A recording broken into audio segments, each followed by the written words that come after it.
Imagine stepping outside your front door and being swallowed whole by a thick, yellow-black fog. You can't see your own feet, let alone the end of your street. Your lungs burn with every breath, and the air tastes of sulfur and soot. This isn't the scene from a horror movie. This was the reality for the people of London in December 1952. A 5-day ordeal that would come to be known as the Great Smog. For centuries, London had been nicknamed the Big Smoke.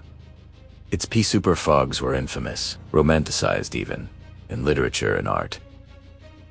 But what descended upon the city on Friday, December 5th, was something different.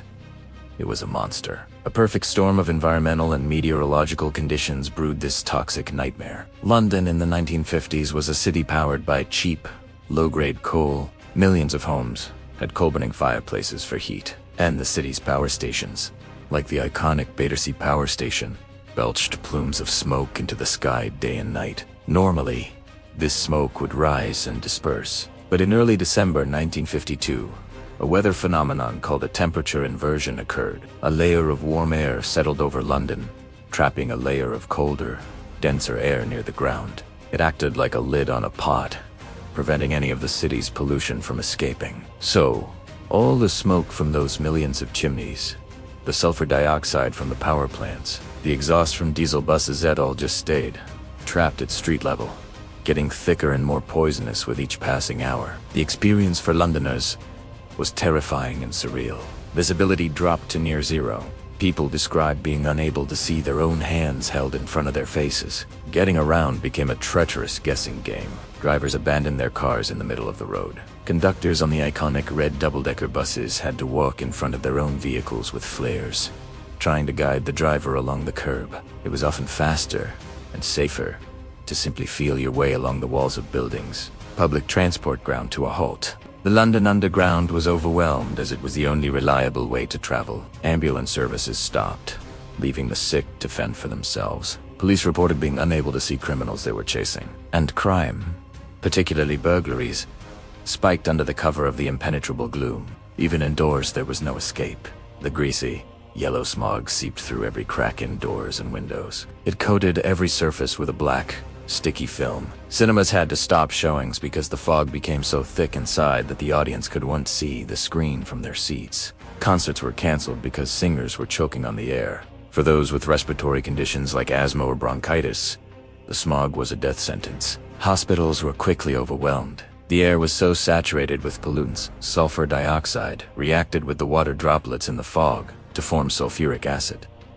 People were literally breathing in a diluted acid aerosol. The immediate effects were agonizing. People coughed violently, struggled for breath, and felt a burning sensation in their lungs. The very young and the elderly were the most vulnerable. Undertakers ran out of coffins, and florists ran out of flowers. The initial official death toll was reported as around 4,000 people. But modern research has shown that number 2 be a drastic underestimate. It is now believed that the Great Smog was directly or indirectly responsible for the premature deaths of as many as 12,000 people in the weeks and months that followed, with over 100,000 more falling ill. It was, and still is, the worst air pollution event in the history of the United Kingdom. A mass casualty event caused not by war or disease, but by the air itself. On Tuesday, December 9th, the weather finally changed. A wind blew in from the west, breaking the inversion and sweeping the toxic cloud out over the North Sea.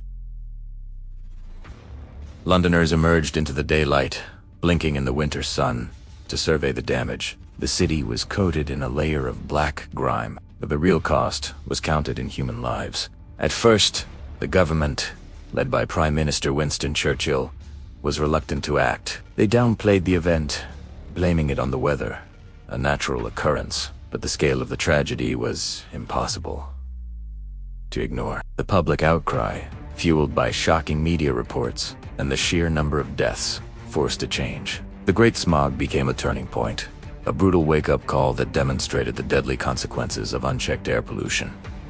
Investigations and committee hearings followed. The evidence was undeniable. The burning of coal was the primary culprit. This led to a monumental shift in public attitude and government policy. The result was the landmark Clean Air Act of 1956.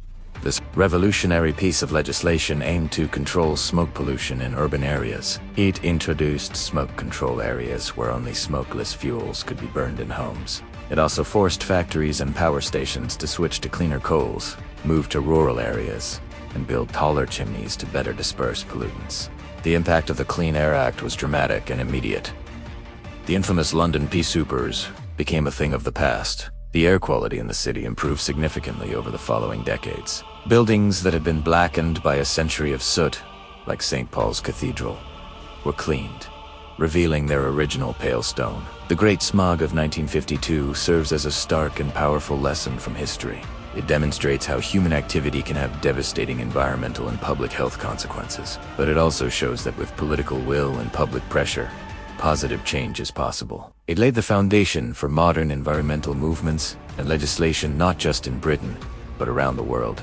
Today, as we face a new global crisis of air pollution and climate change, the story of the Great Smog is more relevant than ever. It's a somber reminder of the price of inaction, a ghost of London's past warning us about the future. The memory of those 5 dark days in December reminds us that the fight for clean air is a fight for our very lives. Thank you for watching. If you found the story compelling, please like this video and subscribe to the channel for more deep dives into pivotal moments in history. Stay curious.